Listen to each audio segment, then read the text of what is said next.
high time preference versus low time preference. The difference between high time preference and low time preference is very easy. Saif Eddin Ammous is the one that originally kind of coined this, at least in the last handful of years, and kind of made it popular. And it's very simple. Low time preference people think long term. They think generationally. They think 100 years, 1,000 years from now. High time preference people tend to be your YOLO crowd. They tend to be the people that think to the next paycheck, the next Friday. They think to this weekend. We tend to see these people doing things like buying lotto tickets, trying to get rich quick, fiat gains, gambling in cryptocurrencies, things like that. Low time preference people tend to be a lot of Bitcoiners I know. There's some gold bugs out there like that, some people that are getting prepared, preparedness people, things like that.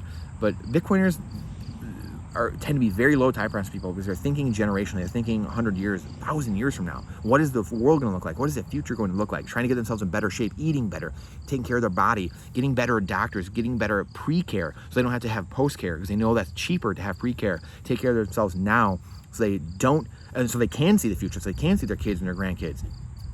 That's the difference. That is being low time preference versus high time preference.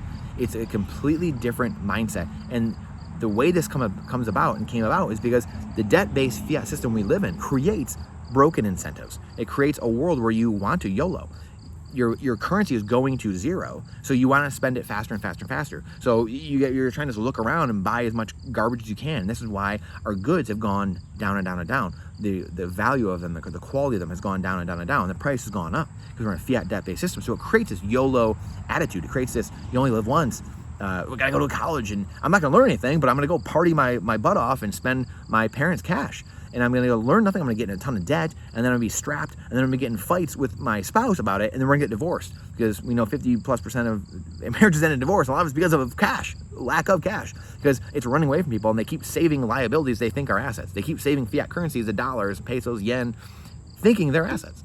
And the people all the while that are saving in Bitcoin or saving gold and silver get wealthier and wealthier over time.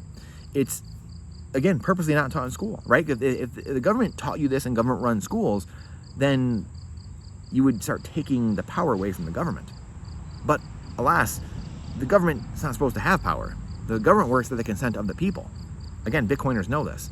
This is why when you're in Bitcoin, holding Bitcoin, holding on for dear life, you are taking power back to the people, for the people, where it should be, where it's supposed to be, where our founding fathers talked about. You know, you are not meant to be here on earth just to pay bills and then die. You know that's not how it's supposed to be, right? You're not supposed to be here to pay taxes and pay bills to the all-seeing, all-powerful government and then just die. That's the complete opposite, right? The law of polarity says, well, if this to be true, then the opposite must be true as well. There must be an opposite. And the opposite is complete freedom and abundance and prosperity. That's the world that Bitcoiners want, a low time preference world where you're thinking long-term, not just this weekend, but you're thinking next year, next decade, 1,000 years from now. What are my ancestors going to be thinking about me? What are my ancestors going to do when they know that I helped set them up in this way? What did your ancestors do for you? That's the difference. That's the difference in thinking, the mentality. And a Bitcoin equity-based world creates those incentives. It aligns all incentives for people, for humanity to be on the same page instead of the fiat debt-based system that breaks all the incentives and creates earning calls, these 90-day, like gotta get more, gotta sell you more widgets. I gotta, Apple's gotta create this crappy battery in the phone, so I have to get another phone every 2 years. Wait, can you imagine if they created the best battery to ever exist in the world in a Bitcoin equity-based world where your money gets more valuable over time? They only have to sell you at one time. That battery, if it can last for 20 years, if they sell you that one time, they get one Bitcoin from you, and it was $1,000 10 years ago, but it's worth $1 million 10 years from now, or it's worth $100 million 50 years from now, are they going to care they only sold you one time? No.